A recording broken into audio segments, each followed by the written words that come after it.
бақыт тілеймін, амандық тілеймін, жақсылық тілеймін сізге. Байлық тілеймін.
Бүгін біз Сарыөзек әскери лазаретінің жеке құрамы әскери қызметшілермен стресске төзімділік және командалық рух тақырыбында психологиялық тренинг өткіздік.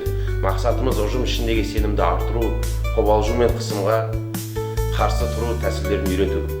Бұл тренингтің барысында жаңағы қызықты ойындар болды. Жеке құрам өздерінің алдағы уақыттағы физикалық емес психологиялық жағынан өздерін көрсетті.